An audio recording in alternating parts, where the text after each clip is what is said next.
તો જો આજે આપણે પાણીપુરીની રેસીપી શેર કરવાના છે. આવડિયા છે ધાણા અને પુદીનાની પેસ્ટ, એ આપણે પહેલાં નાખી દઈએ.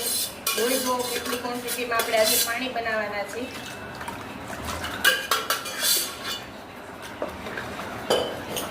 અને આ છે આદુ મરચી.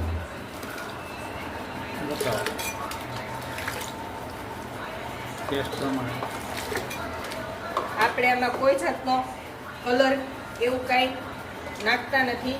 ગ્રીન કરીએ છીએ જે છે એ નેચરલ ગ્રીનથી, ધાણાના કલરથી જ આપણે ગ્રીન કરીએ છીએ. આ છે સંચળ.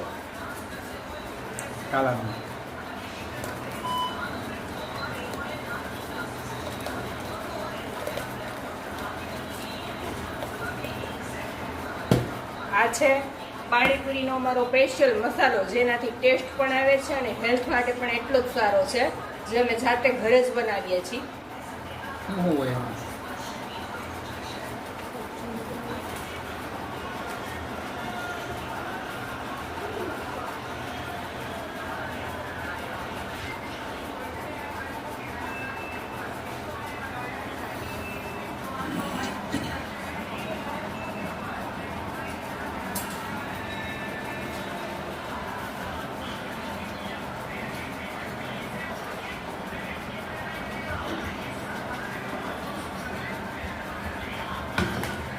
આ છે મીઠું.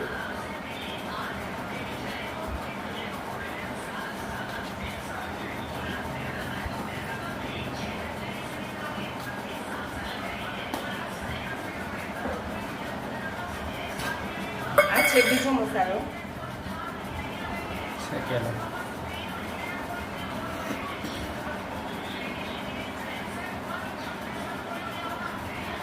કટ કરો. જો બધા મસાલા હવે નખાઈ ગયા છે. હવે છેલ્લે આપણે જરૂર પૂરતા લીંબુ નાખીએ. લીંબુનો રસ આપણે નાખી દઈએ છીએ. આપણે ટેસ્ટ કરી લઈશું કેટલી ખટાશની જરૂર છે. અને અવાનવા વિડીયો અમારા જોવા માટે લાઈક કરો, શેર કરો અને ફોલો કરો. ચમચી કાઢી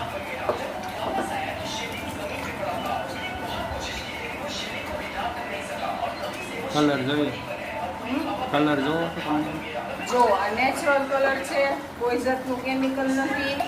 જે આપણા ધાણા હોય, પુદીનો હોય, એનો જ કલર છે. આપણે કોઈ જાતનો કલર આમાં મિક્સ નથી કરેલો.